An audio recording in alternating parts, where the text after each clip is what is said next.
2026 मध्ये best camera phone कोणता?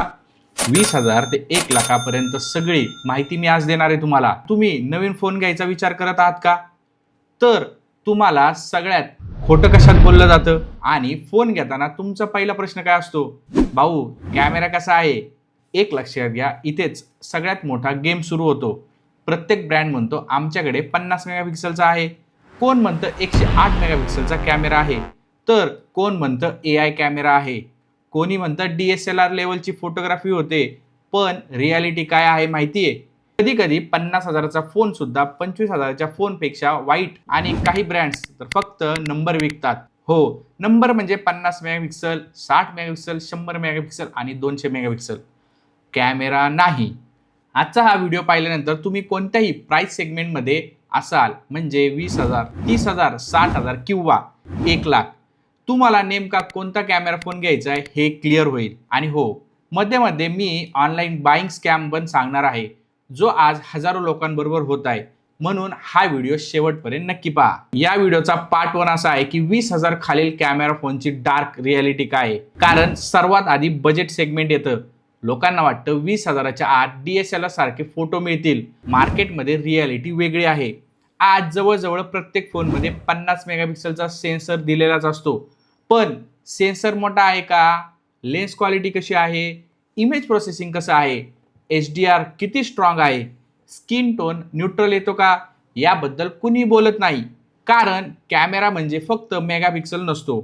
यासाठी 3 गोष्टी सगळ्यात महत्त्वाच्या असतात. तर पहिली गोष्ट आहे सेन्सर. स्मार्टफोनचा कॅमेऱ्यासाठी वापरण्यात येणारा सेन्सर किती स्ट्रॉंग आहे त्यावर फोटो क्वालिटी अवलंबून असते. दुसरा असतो ISP. तिसरा असतं सॉफ्टवेअर प्रोसेसिंग. यापैकी एकही कमकुवत असेल तर फोटो ॲव्हरेज येणार नाही. आज अनेक ब्रँड्स मार्केटिंगमध्ये AI camera, ultra clear, night master असे शब्द वापरतात. पण रिअल युजेसमध्ये फेस सॉफ्ट होतो, स्काय ओव्हर एक्सपोज होतो, लो लाईटमध्ये नॉईज भरपूर येतो, पोर्ट्रेटमध्ये हेअर कट होतात. त्यामुळे बजेटमध्ये कॅमेरा घेताना मेगापिक्सल कधीही पाहू नका. इमेज प्रोसेसिंग कशी आहे हे नक्की पहा. तर आपल्या व्हिडिओतला पार्ट 2 असा आहे की बेस्ट कॅमेरा फोन अंडर 30,000. जर तुमचं बजेट 30,000 असेल तर माझा पहिला रेकमेंडेशन असेल रिअलमीचा 15 Pro. हो, हा स्मार्टफोन का? कारण हा फोन फक्त हार्डवेअरवर नाही तर सॉफ्टवेअर प्रोसेसिंगवर जास्त फोकस करतो. नॅचरल स्किन टोन आणतो, फास्ट HDR आहे, बॅलन्स एक्सपोजर करतो आणि सोशल मीडियासाठी रेडी फोटो तुम्हाला प्रोसेसिंग करून देतो. व्हिडिओ स्टेबिलायझेशन आहे. जर तुम्ही इंस्टाग्राम, यूट्यूब किंवा ट्रॅव्हल किंवा फूड फोटोग्राफी या सगळ्यांसाठी फोन घेत असाल तर 30,000च्या सेगमेंटमध्ये हा एक तुमच्यासाठी स्ट्रॉंग चॉईस आहे. पण जर तुम्ही गेमिंग लवर असाल तर पुढचं सेगमेंट तुमच्यासाठी आहे. पुढचं सेगमेंट आहे 30,000 ते 40,000 मध्ये येणारे स्मार्टफोन. आता या स्मार्टफोनमध्ये आपल्याला परफॉर्मन्स पाहायचा आहे की कॅमेरा पाहायचा आहे? हा सेगमेंट सर्वात कन्फ्युजन आहे. कारण इथे 2 प्रकारचे फोन मिळतात. एक तर गेमिंग फोन मिळतात किंवा कॅमेरा फोन मिळतात. गेमिंग फोनमध्ये प्रोसेसर स्ट्रॉंग असतो पण कॅमेरा ॲव्हरेज असतो. कॅमेरा फोनमध्ये इमेज क्वालिटी एक्सलेंट असते पण प्रोसेसर थोडा कमी असतो. आता तुम्ही स्वतःला एक प्रश्न विचारा, मला PUBG खेळायला आवडते की कॅमेरा जास्त वापरायला आवडतो? कारण दोन्ही बेस्ट एका फोनमध्ये या प्राइस रेंजच्या सेगमेंटमध्ये मिळणं थोडं अवघड आहे. म्हणून आपण आता सेगमेंट वाढवणार आहोत, म्हणजे 45,000च्या सेगमेंटमध्ये. तर या सेगमेंटमध्ये तुम्हाला मिळतो एक नथिंगचा फोन 3. नथिंग फोन 3 स्टायलिश आहे, गुड कॅमेरा आहे, एक्सलेंट UI आहे, स्मूथ एक्सपिरियन्स आहे.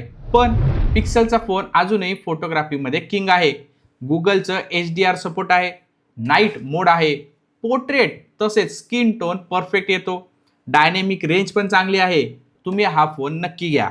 आता तुमच्यासाठी एक महत्त्वाची गोष्ट, स्कॅम अलर्ट. Online scam. व्हिडिओमध्ये जशी मी सुरुवात केली की स्कॅमबद्दल आपण बोलणार आहे, तर ऑनलाईन स्कॅम. खूप लोक फ्लिपकार्ट किंवा ॲमेझॉनवर लोएस्ट प्राईस पाहून फोन ऑर्डर करतात. सेलर चेक करत नाही, रेटिंग पाहत नाही, ओपन बॉक्स डिलिव्हरी स्किप करतात. रिझल्ट काय येतो?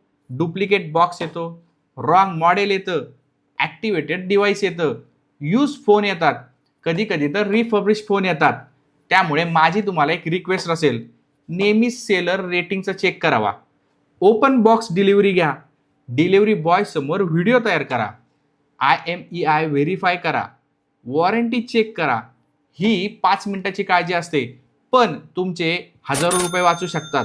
त्यामुळे ऑनलाईन स्कॅमपासून तुम्हाला वाचता येते.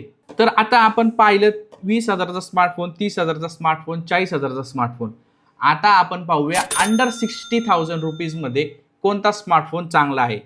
तर विवोचा X200T वर्सेस गॅलेक्सी S25. आता सिरियस कॅमेरे चालू होतात. गॅलेक्सी S25 मध्ये रिलायबल कॅमेरा आहे, व्हिडिओमध्ये किंग आहे. सॅमसंगचं कलर सायन्स खूप चांगलं आहे आणि एक्सलंट स्टॅबिलायझेशन आहे. तर दुसरीकडे विवोचं पोर्ट्रेट किंग आहे.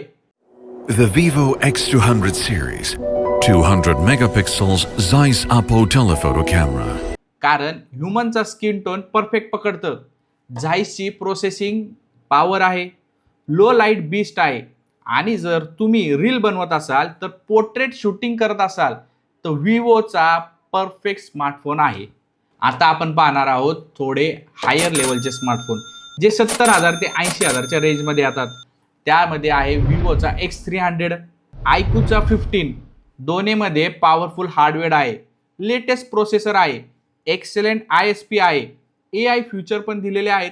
पण या दोघांमध्ये डिफरन्स काय आहे? डिफरन्स असू शकतो इमेज प्रोसेसिंगमध्ये.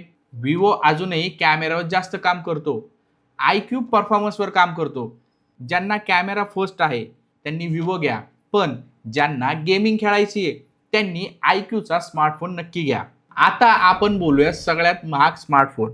1 लाखाच्या आसपास जे स्मार्टफोन येतात ते. तर यामध्ये ज्यांना बजेटचा प्रॉब्लेम नसेल त्यांनी विवो X300 Pro स्मार्टफोन घ्यावा. याचं कारण असे, ह्याचा सेन्सर मोठा आहे, झाईसची लेन्स आहे, एक्सलंट पोर्ट्रेट क्वालिटी आहे, बेस्ट नाईट मोड आहे, प्रोफेशनल व्हिडिओ करू शकता. यामध्ये कलर ॲक्युरेसी आहे आणि हा फोन खरंच कॅमेरा सारखा फील देतो. त्यामुळे या स्मार्टफोनसाठी तुम्ही नक्की विचार करू शकता. आता अल्ट्रा फोन म्हणजे जे 1 लाखाच्या वर येतात ते. त्यामध्ये Xiaomiचा 17 अल्ट्रा येतो, ओप्पोचा Find X9 अल्ट्रा येतो. आता आपण स्मार्टफोन नाही तर पॉकेट कॅमेराबद्दल बोलतोय. हो, आता यामध्ये 1 इंच सेन्सर भेटतो, व्हेरिएबल ॲपर्चर भेटतात, ॲडव्हान्स झूम भेटतं, प्रोफेशनल पोर्ट्रेट करू शकता, रॉ सपोर्ट आहे, अल्ट्रा HDR करू शकता. पण प्रश्न इथे असा आहे की सर्वांना हे फोन लागतात का? कारण हे महाग पण आहे आणि क्वालिटी पण बेस्ट आहे. तर हे फोन सगळ्यांना लागत नाही. जर तुम्ही फोटोग्राफर असाल, कंटेंट क्रिएटर असाल, प्रोफेशनल असाल, तर तुमच्यासाठी हे स्मार्टफोन चांगले आहे. रिॲलिटी मला अशी वाटते की बेस्ट कॅमेरा फोन हा सर्वात महाग नसतो, तो तुमच्या गरजेनुसार योग्य असतो. 20,000चा फोन चांगला कॅमेरा मिळू शकतो, 30,000त अमेझिंग कॅमेरा मिळू शकतो, 60,000त एक प्रोफेशनल कॅमेरा स्मार्टफोन मिळू शकतो. पण 1 लाखात तुम्हाला बेस्ट स्मार्टफोन कॅमेरा मिळेल. मार्केटिंग पाहून फोन घेऊ नका, त्या फोनचे रिव्ह्यू पहा, सॅम्पल पहा, कॅमेरा प्रोसेसिंग समजा आणि मग डिसिजन घ्या. किंवा तुम्ही कोणाचा तरी फोन तो वापरून पहा, मग नंतर डिसिजन घ्या की तुम्हाला फोटोग्राफीसाठी हवा आहे की त्याच्या परफॉर्मन्ससाठी हवा आहे. आता जर तुम्हाला हा व्हिडिओ युजफुल वाटला असेल तर लाईक करा, कमेंट करा आणि मला सांगा तुमचं बजेट किती आहे. मी त्या बजेटमध्ये तुम्हाला बेस्ट कॅमेरा फोन सजेस्ट करतो. अशाच हॉनेस्ट टेक व्हिडिओसाठी आपल्या टेक्नो डायनामिका चॅनेलला सबस्क्राईब करायला विसरू नका. तर भेटू अशाच एका नवीन टेक व्हिडिओमध्ये. धन्यवाद.